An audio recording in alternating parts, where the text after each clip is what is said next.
Hi, thanks very much. I'm at risk of violently agreeing with everything that's been said already, so I'm going to try and not repeat those same points because I think they've been so well made.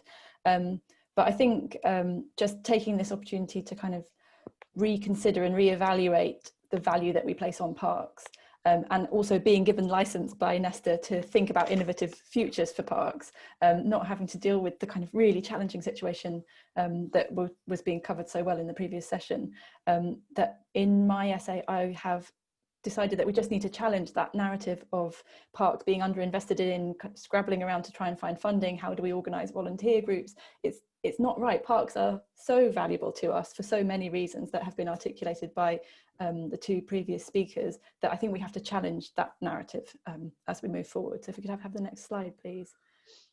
So we know from our work, and this is actually a project in relation to high streets, so high streets for all, looking at the social value of London's high streets, but we know that collectively we're not necessarily very good, particularly beyond obviously well-informed groups like this one, not very good at putting value on some things which are incredibly important but quite difficult to measure.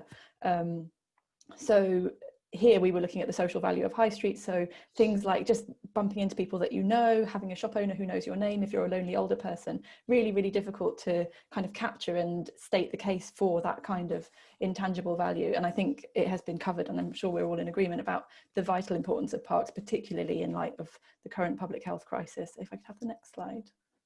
We also know that investing in the built environment and open spaces can have a measured impact on health outcomes. So this is the Waltham Forest Mini Holland projects, where they've shown that the increased activity associated with their supporting walking and cycling has had or an estimated impact of 7 months increase in life expectancy across the borough. So we know that this can work. So I guess the next slide really is the conclusion. Is that we have to put some money behind it. That's what we have to do, is that Joy and Beth have totally articulated why parks are so important. There needs to be capital and revenue funding that goes behind it, that tries to address some of these issues of inequality of access, of maximising impact on public health outcomes. So I think that with an impact focused or a kind of mission oriented fund that can be cross-departmental within local authorities, and we know that there's pockets of this happening, of public health working with green spaces, but it's not the established way of doing things. So I'm saying put some money behind it.